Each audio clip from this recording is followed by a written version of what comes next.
Hi, it's Dr. Tracy. Today we're going to talk about cancer. So you were just at the vet, or you're at home and you notice a bump or a lump on your pet, or your pet's acting funny. You take it into the vet and your vet is concerned about cancer. What is cancer and now what do you do? So there are different types of tumors. Some can be benign or non-cancerous, which means that you can either monitor it or surgical removal can be curative. Some tumors are malignant, which means that they have cancerous cells and are more likely to be aggressive, cause medical problems with your pet, and or spread to other areas of the body. So the first thing that you may notice at home is that there's signs in your pet of something being different. You may notice an abnormal swelling or a growth on your pet. You may be noticing that they're not eating as well, or there could be some blood in their mouth.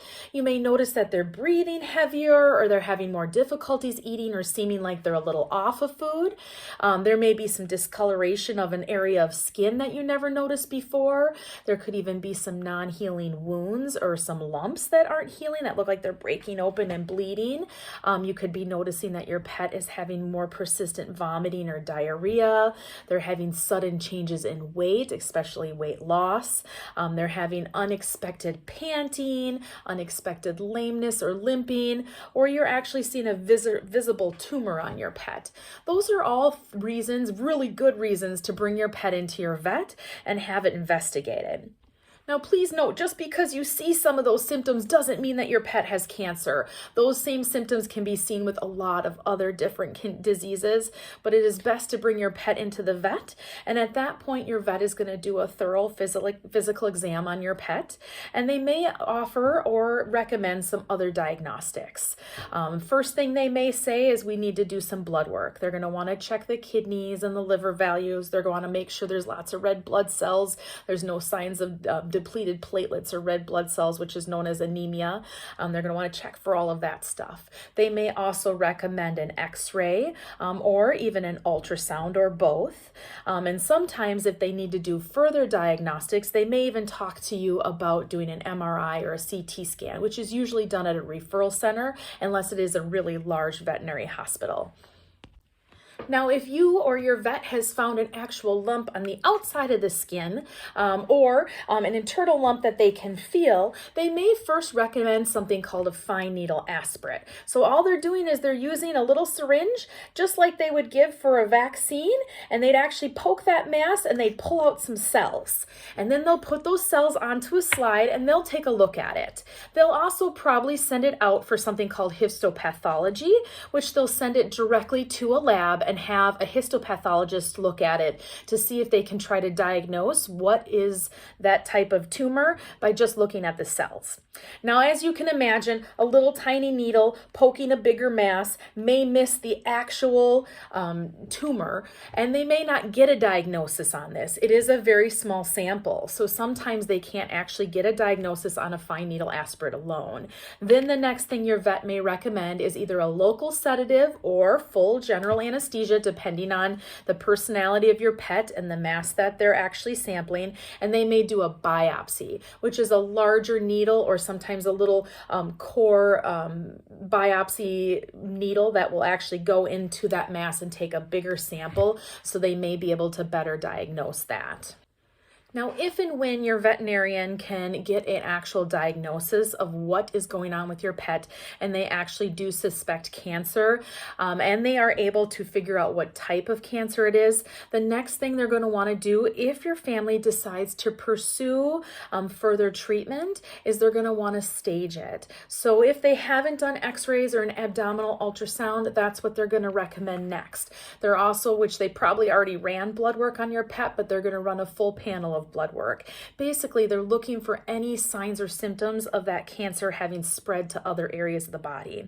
Now, the one thing I caution people is just because they haven't found any spread of the disease at the time that there is a diagnosis, it doesn't mean that there are little what we call micromets, so teeny tiny cells in other areas of the body that we can't detect because they're so small, and we can't physically go in and sample every little piece of tissue in your pet that may pop up as cancer down the road. So I do tell people that is something that you're going to want to have a good conversation with your veterinarian, or even if you have availability to meet with an oncologist, you're going to actually want to meet with them before you start treatment to see what are the chances or risks of that cancer that your pet has been diagnosed with spreading prior to you even having started therapy, or what's the survival time if you go through and do actual chemotherapy or radiation for your pet. So now if your veterinarian and your oncologist know what type of cancer it is, and they've staged it so they know how much spread it has, or if it hasn't spread, they have an idea of a prognosis and how they're going to treat it.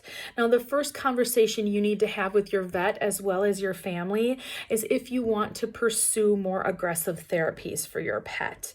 One, it is a huge expense, and that's something that you're going to have to kind of address up front, because the last thing you want to do is start these really aggressive therapies and not be able to follow through with them because money runs out, which happens to a lot of people. The other thing is you want to take in other risk factors.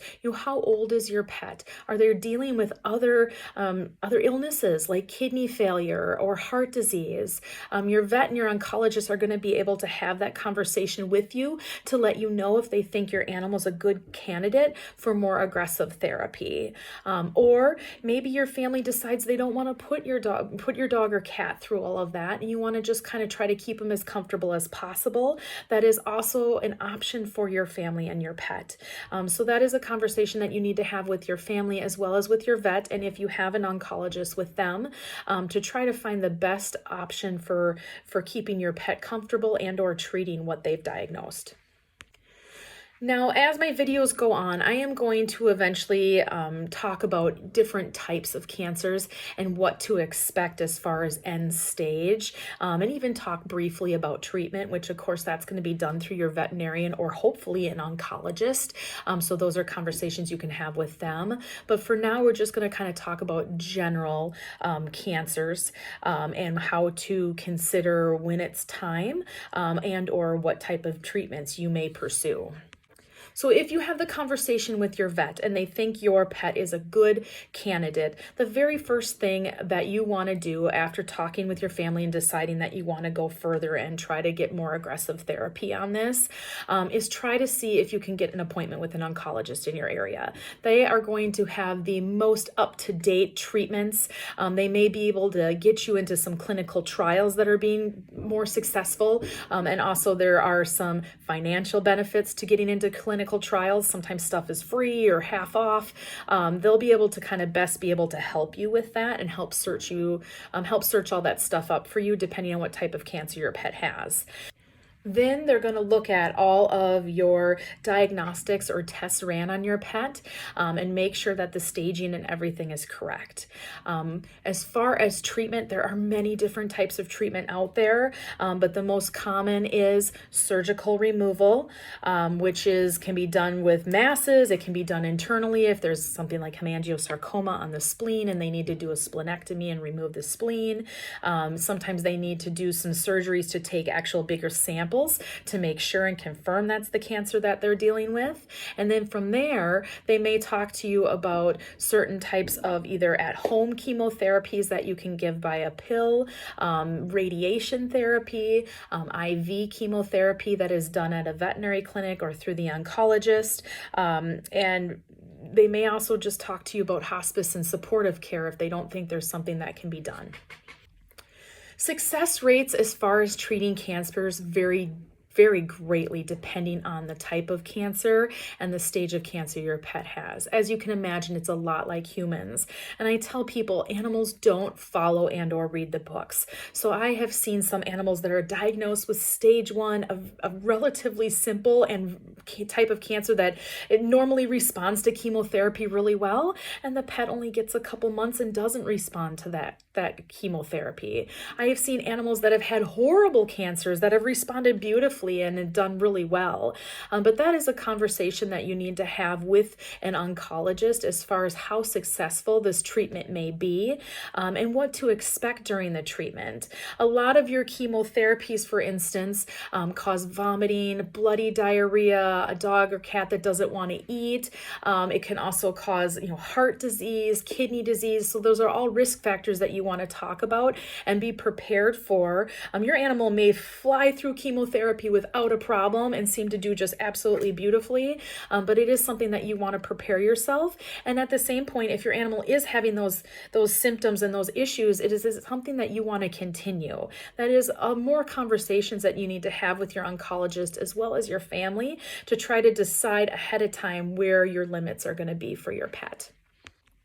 Now, lastly, if you decide to do hospice or more supportive care, there are going to be some possible medications like steroids, antibiotics, etc., that your veterinarian may prescribe or your oncologist may prescribe for you. There are even some pill chemotherapies that can be done at home that are less likely to cause major side effects that some families have decided to do, that doesn't require, visits to the vet every week or every other week or every month and hospitalization each time.